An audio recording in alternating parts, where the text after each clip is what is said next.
ভালোবাসা এবং শুভেচ্ছা জানাচ্ছি আমার সহপাঠীদেরকে এবং ছোট বোনদেরকে। প্রথমে আমি শুরু করছি কবিগুরু রবীন্দ্রনাথ ঠাকুরের তার ভাবনা চিন্তার সম্পর্কে। আজ 22শে শ্রাবণ, বিশ্বকবি রবীন্দ্রনাথ ঠাকুরের প্রয়াণ দিবস। 1941 সালের আজকের এই দিনে কবিগুরু আমাদের মাঝে থেকে শারীরিকভাবে বিদায় নিয়েছিলেন, কিন্তু তার চিন্তা ভাবনা আজও আমাদের অন্তরের মণিকথায় সমান প্রাসঙ্গিক। রবীন্দ্রনাথ কেবল একজন কবি বা সাহিত্যিক ছিলেন না, তিনি ছিলেন একজন যুগের পথদর্শক। তার চিন্তা ভাবনার মূল ভিত্তি ছিল মানবতাবাদ।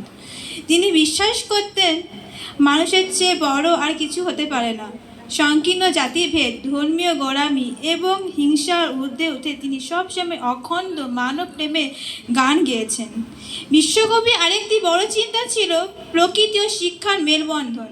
তিনি মনে করতেন চার দেয়ালে বন্দি খাঁচায় প্রকৃত শিক্ষা হয় না, তাই তিনি প্রকৃতির কোলে গড়ে তুলেছিলেন শান্তিনিকেতন। তিনি চেয়েছেন মানুষ যেন প্রকৃতির সাথে মিশে মুক্ত বাতাসে নিজে কুসংস্কার মুক্ত মনের বিকাশ ঘটাতে পারে।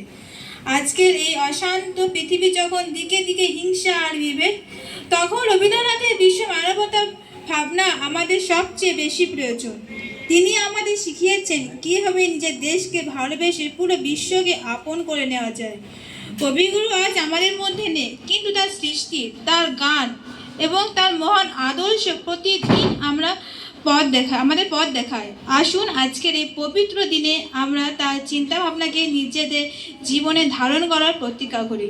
কবিগুরু চরণের শ্রদ্ধা জানিয়ে আমার বক্তৃতা শেষ। নমস্কার।